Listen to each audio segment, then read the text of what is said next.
మీరు నా కోసం ఎంతో చేశారు. నేను మీకోసం ఆ మాత్రం చేయలేనా? ఇది చాలా చిన్న పని. మీరు ప్రశాంతంగా కోర్టుకు వెళ్ళండి. నేనీలోపు ఆ ఝాన్సీని కోర్టుకి రాకుండా చేస్తాను. సరే ప్రియాంక, నేను నీ మీద నమ్మకంతో కోర్టుకు స్టార్ట్ అవుతున్నాను. మళ్ళీ చెప్తున్నాను, జాగ్రత్త. ఝాన్సీ ఎట్టి పరిస్థితుల్లోనూ అక్కడికి రావడానికి వీల్లేదు. నా హోప్స్ అన్నీ నీ మీదే పెట్టుకున్నాను.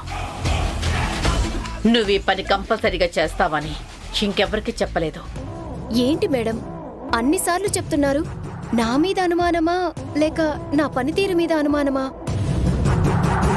మీకొక విషయం చెప్తాను, గుర్తుపెట్టుకోండి. మీకు హెల్ప్ చేసే అవకాశం దొరికిందని ఎంత సంతోషంగా ఫీల్ అవుతున్నానో తెలుసా? అంతకంటే ఎక్కువగా ఆ ఝాన్సీ ఓటమిని చూసే అవకాశం దొరికిందని ఫీల్ అవుతున్నాను. చెప్తున్నాను కదా, ఝాన్సీని కోర్టుకి రాకుండా చేసే బాధ్యత నాది. ఎవ్వరు కూడా ఆ ఝాన్సీని అక్కడికి తీసుకురాలేరు. మీరింకేం ఆలోచించకుండా అక్కడికి వెళ్ళండి. Okay Priyanka, bye. Bye madam.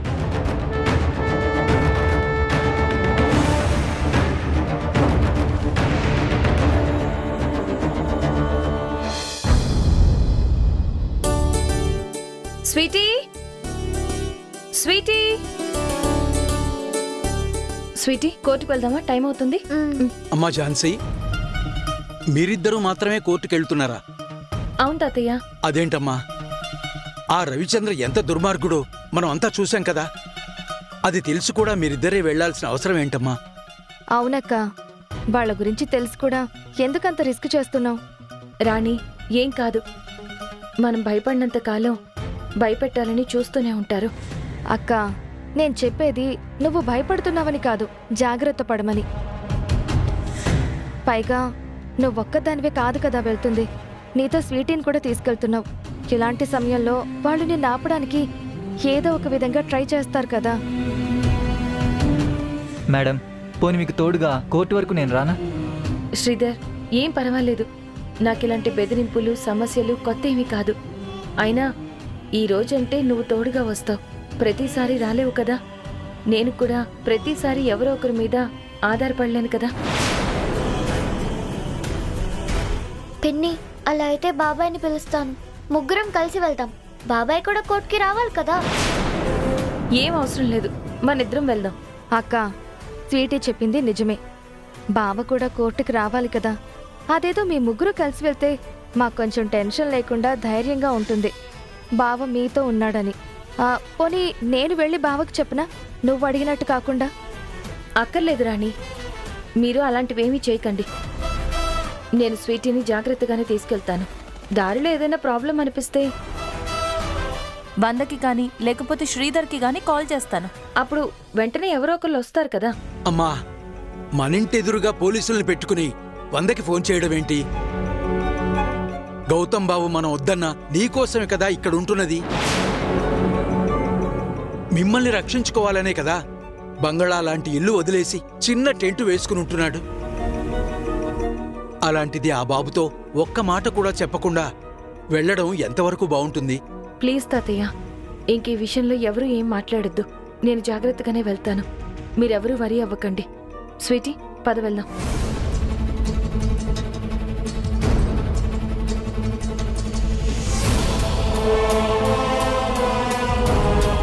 ఏంట్రాని ఇది?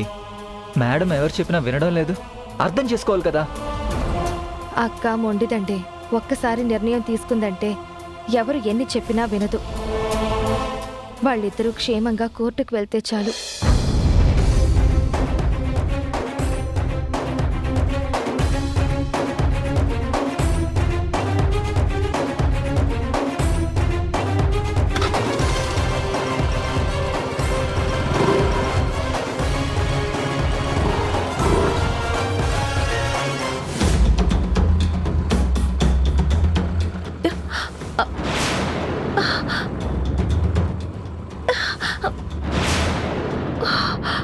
పిన్ని, ఏమైంది?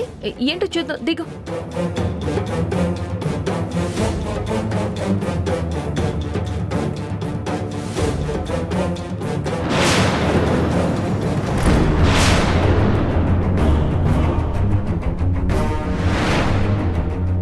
టైర్ పంచర్ అయింది స్వీటీ. అదేంటి పిన్ని, ఎందుకు పంచర్ అయింది? నాకెందుకో భయంగా ఉంది పిన్ని. స్వీటీ, అలా చిన్నదానికి కూడా భయపడిపోతే ఎలా? ఉండి చూద్దాం.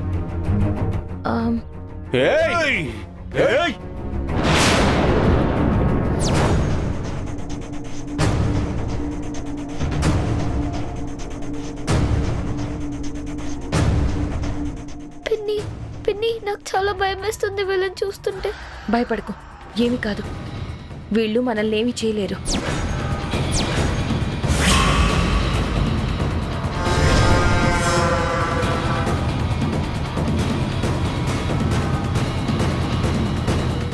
ఝాన్సీ, మృణాలిని మేడంకి మాటిచ్చాను నిన్ను కోర్టు దగ్గరికి రాకుండా చేస్తాను అని. ఆ మాట నిలబెట్టుకోవడానికి ఆ దేవుడు నాకు భలే మంచి అవకాశం ఇచ్చాడు. ఏయ్, మర్యాదగా ఇక్కడి నుంచి వెళ్ళిపోండి. మిమ్మల్ని ఆ రవిచంద్రే కదా పంపించింది. చెప్పండి. ఝాన్సీ, ఈ రోజు నువ్వు ఎంత ట్రై చేసినా సరే ఇక్కడి నుంచి ఒక్క ఇంచు కూడా కదల్లేవు. నువ్వు ఇక్కడి నుంచి వెళ్ళాలంటే ఆ దేవుడు దిగి రావాలి నిన్ను తీసుకెళ్ళడానికి.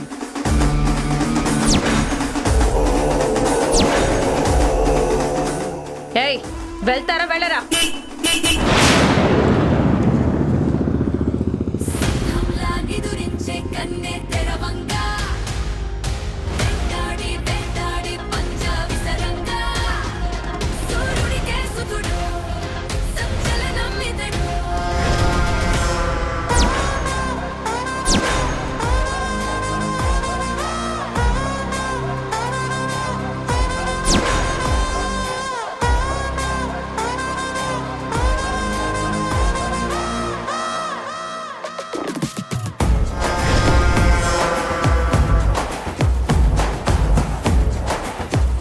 రేయ్, మీ అందరికీ 2 నిమిషాలు టైం ఇస్తున్నాను. ఈ లోపు ఎక్కడి నుంచి వచ్చారో అందరూ అక్కడికి వెళ్ళిపోవాలి. వచ్చాడ్రా పెద్ద హీరో. వీడు చెప్పగానే మనం భయపడి వెళ్ళిపోవాలా? వెళ్ళకపోతే ఏం చేస్తావురా? రేయ్, బుద్ధిగా నేను చెప్పిన మాట విని ఇక్కడి నుంచి వెళ్ళిపోండి. లేదంటే అందరినీ అరెస్ట్ చేసి బొక్కలో వేస్తాను. అప్పుడు మీకోసం మిమ్మల్ని పంపించిన వాడు కూడా రాడు. రేయ్, నువ్వొక్కడివి, మేం నలుగురం. పైగా మా చేతిలో ఏమున్నాయో చూసావుగా. ఒక్క అడుగు ముందుకు వేసావనుకో మొహం రూపురేఖలన్నీ మారిపోతాయి.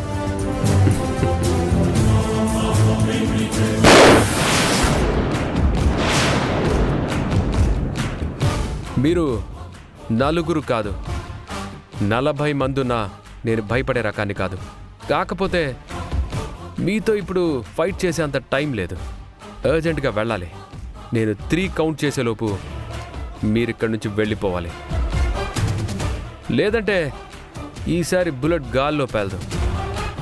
ఆలోచించుకోండి. 1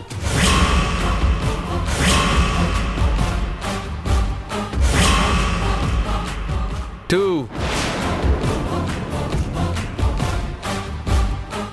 రండ్రా, పారిపోదాం.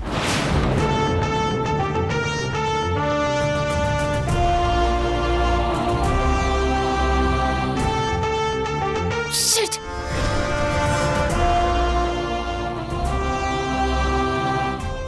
ఝాన్సీ, బండి పంక్చర్ అయినట్టుంది. మా కానిస్టేబుల్కి చెప్తాను, బండి తీసుకొస్తాడు. నా బైక్ మీద వెళ్దాం, పదండి.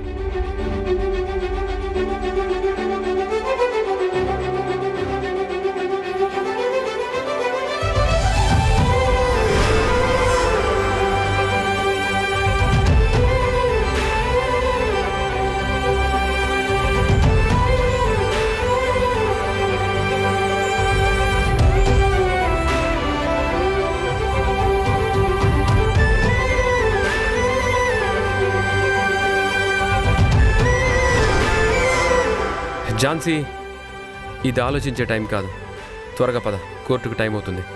అందరూ మన కోసం వెయిట్ చేస్తూ ఉంటారు.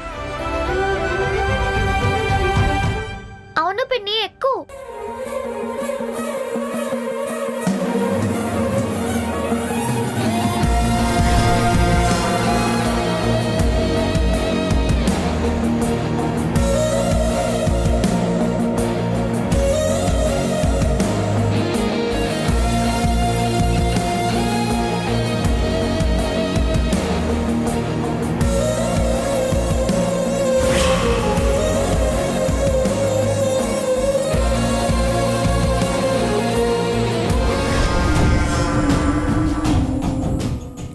ఆ దేవుడు నీ వైపే ఉన్నాడు. చేతికి చిక్కావు, ఇక నిన్ను కోర్టుకు వెళ్లకుండా చెయ్యొచ్చు అనుకునే టైంలో గౌతమ్ సార్ రావడంతో బ్రతికిపోయావు. ఛ!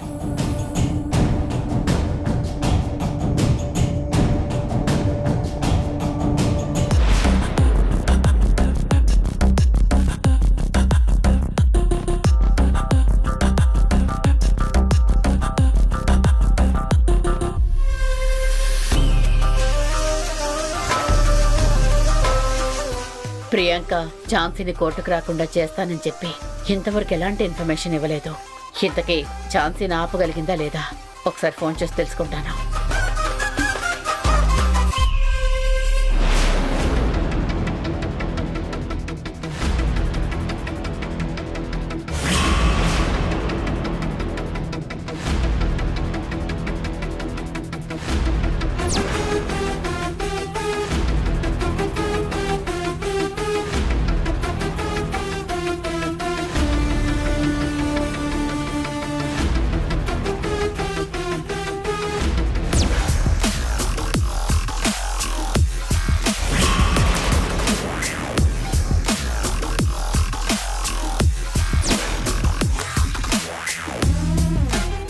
ఏంటి నన్ను ఇక్కడ చూస్తుంటే షాకింగ్గా ఉందా మేడం?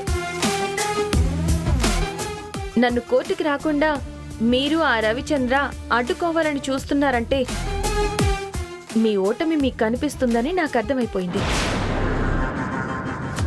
అందుకే నన్ను రాకుండా చెయ్యాలనుకున్నారు. కానీ మీ ఆటలు సాగవు. మీరు దుర్గేష్ని కాపాడలేరు. ఝాన్సీ, అది నువ్వనుకుంటే సరిపోదు. ఎందుకంటే ఈరోజు కోర్టులో మన ఇద్దరికీ జరగబోయేది వాదన కాదు, యుద్ధం. నాకు మామూలుగానే నీ మీద గెలవడం అంటే చాలా ఇష్టం. అలాంటిది ఈరోజు జరగబోయే కేసులో గెలుపు నాకు చాలా అంటే చాలా అవసరం. దానికోసం నేను ఎంతవరకైనా వెళ్తాను. కానీ గెలుపు సాధించే కోర్టు బయటకు వస్తాను. మేడం, మనిషికి కాన్ఫిడెన్స్ ఉండొచ్చు, కానీ ఓవర్ కాన్ఫిడెన్స్ ఉండకూడదు. గెలుపుని నిర్ణయించేది ఆధారాలు.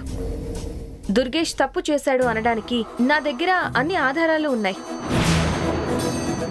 వీటితో నేను ఈరోజు బెయిల్ క్యాన్సిల్ చేయించి దుర్గేష్ని కస్టడీకి పంపిస్తాను. ఆ తర్వాత అసలు నిజాల్ని గౌతమ్ గారు వాడితో చెప్పించాక ఛార్జ్షీట్ ఫైల్ చేస్తారు. అదే జరిగితే మీరు ఆ రవిచంద్ర వాణ్ణి జీవితాంతం జైల్లోనే చూడాల్సి వస్తుంది. నువ్వు ఎంత ప్రయత్నించినా, ఎంత పోరాడినా ఈరోజు దుర్గేష్కి బెయిల్ రాకుండా క్యాన్సిల్ చేయించలేవు. నా గెలుపుని ఆపలేవు. మేడం, మీరు మీ గెలుపు కోసం పోరాడుతున్నారు, నేను న్యాయం కోసం పోరాడుతున్నాను. గెలుపు కొనుక్కుంటే కూడా వస్తుంది, కానీ న్యాయాన్ని అలా కొనుక్కోలేము. అదెప్పుడు నిజం పక్షాన నిలబడుతుంది. దాన్ని ఫేస్ చేయడానికి రెడీగా ఉండండి.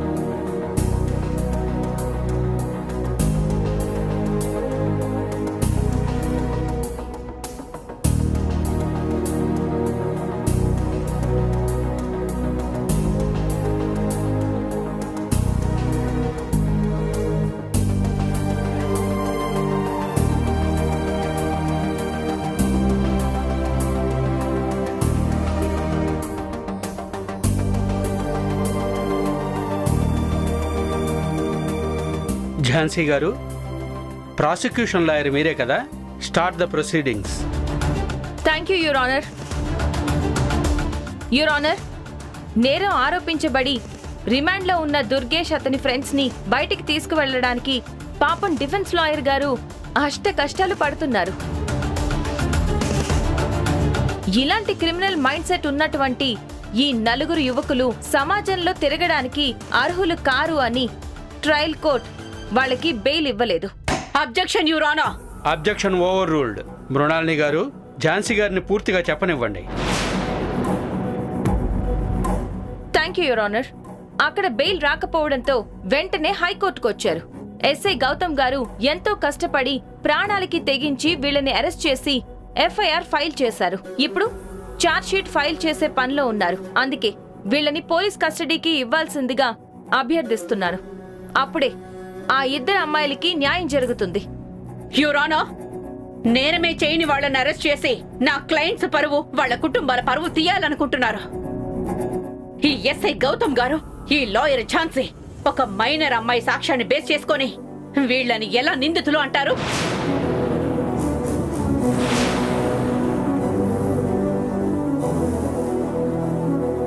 ఎస్ఐ గౌతమ్ గారు ప్రాణాలకు తెగించి అరెస్ట్ చేశారు అంటున్నారు. కానీ నా క్లయింట్స్ ఏ నేరం చేశారని అరెస్ట్ చేశారు. వాళ్ళు నేరం చేస్తుండగా చూసిన ప్రత్యక్ష సాక్షులు ఎవరూ లేరు. స్వీటీ ఉంది కదా, ఆ అమ్మాయిలను తీసుకెళ్తుండగా మాత్రమే చూశానని చెప్పింది కదా. అయినా ఆ మైనర్ బాలిక కాకుండా మరెవరైనా సాక్షులు ఉన్నారా అంటే ఎవ్వరూ లేరు. పోనీ ఆ మైనర్ బాలిక సాక్ష్యాన్ని ఆధారంగా తీసుకొని నా క్లయింట్స్ నేరం చేశారు అనడానికి ఆ మైనర్ బాలిక మరెవరో కాదు, స్వయాన ఎస్ఐ గౌతమ్ కి అన్న కూతురు, ఝాన్సీకి అక్క కూతురు.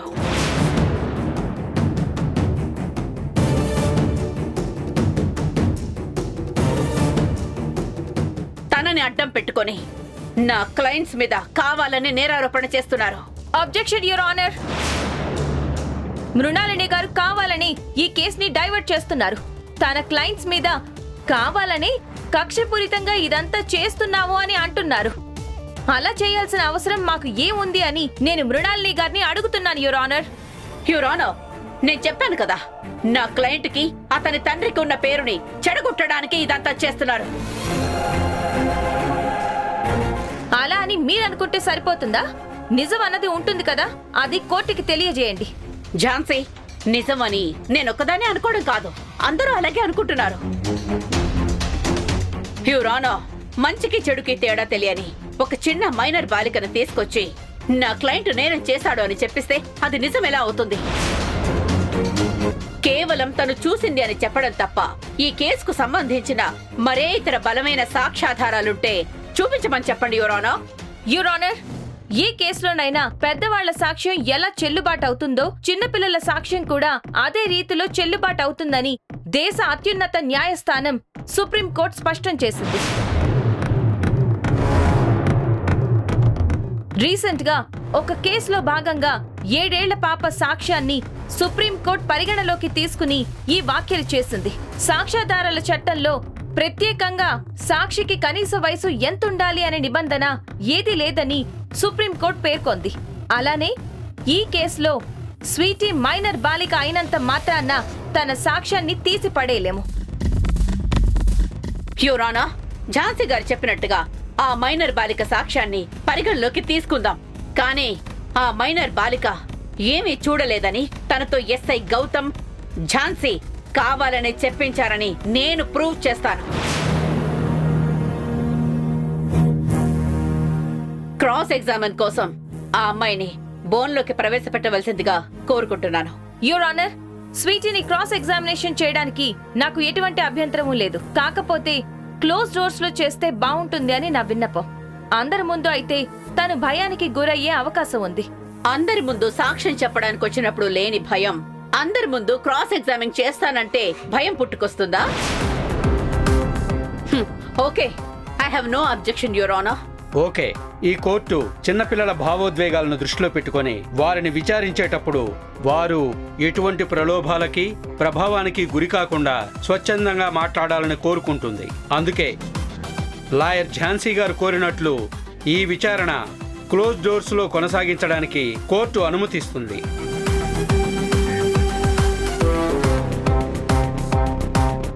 Now the court will be proceeding in closed doors except the counsel, case parties, court staff. Everyone else must step out. కేసుకు సంబంధించిన వాళ్ళు తప్ప అందరూ బయటికి వెళ్ళాలి.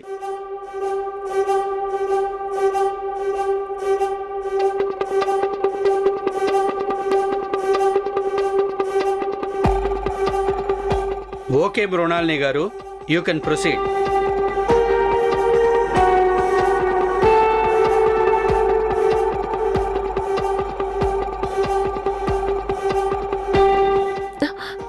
స్వీటీ, ఏం భయపడకు సరేనా? నువ్వు వెళ్ళు, నేనున్నాను కదా.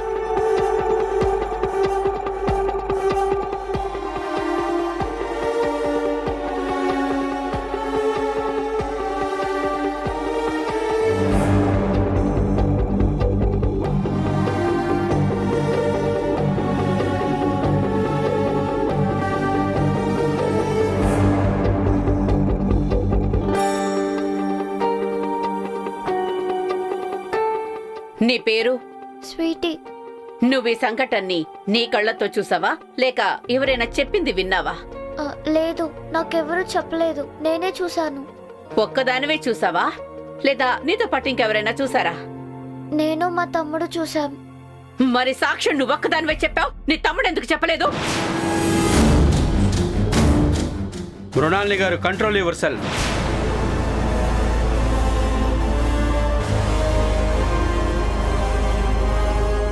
చెప్పు, ఎందుకు చెప్పలేదు? మా తమ్ముడు నాకంటే చిన్నవాడు. ఆ రోజు జరిగిన సంఘటన చూసి వీళ్ళంటేనే వాడు చాలా భయపడిపోతున్నాడు. అందుకే సాక్ష్యం చెప్పలేదు. అంటే నీకు భయం లేదా? లేదు. సరే అయితే ఆ సంఘటన ఎప్పుడు జరిగింది? రాత్రి పూటనా లేదా పగటి పూటనా? నైట్ జరిగింది. ఓకే, ఎక్కడ జరిగింది? ఫారెస్ట్ లాంటి ప్లేస్లో, చుట్టూ చెట్లు ఎక్కువగా ఉంటాయి. ఆ టైంలో మీరు అక్కడికి ఎందుకు వెళ్లారు? మీరే వెళ్ళారా లేక మిమ్మల్ని ఎవరైనా తీసుకువెళ్లారా? లేదు, మమ్మల్ని ఎవరూ తీసుకెళ్లలేదు, మేమే వెళ్ళాం. ఎందుకు వెళ్లారు? అసలు అంత అర్ధరాత్రి పూట మీరక్కడికి ఎలా వెళ్లారు? దేనికోసం వెళ్లారు? నేను మా తమ్ముడు ఇంట్లో నుంచి అలిగి బయటికి వెళ్ళిపోయాము.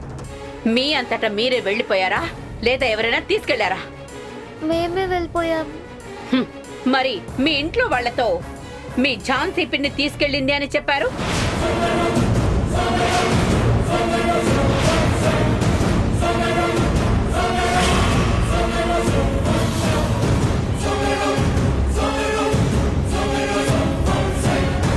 అంటే ఎవరైనా అబద్ధం చెప్పమంటే చెప్పేస్తారు, అంతే కదా? Objection your honour. సాక్షిని అనవసరంగా కన్ఫ్యూజ్ చేస్తున్నారు. Objection overruled. Your honour, నిజమేంటో తెలిసిపోయింది కాబట్టి ఇప్పటికైనా నా క్లయింట్స్ కి బెయిల్ మంజూరు చేయవలసిందిగా కోరుకుంటున్నాను. Objection your honour.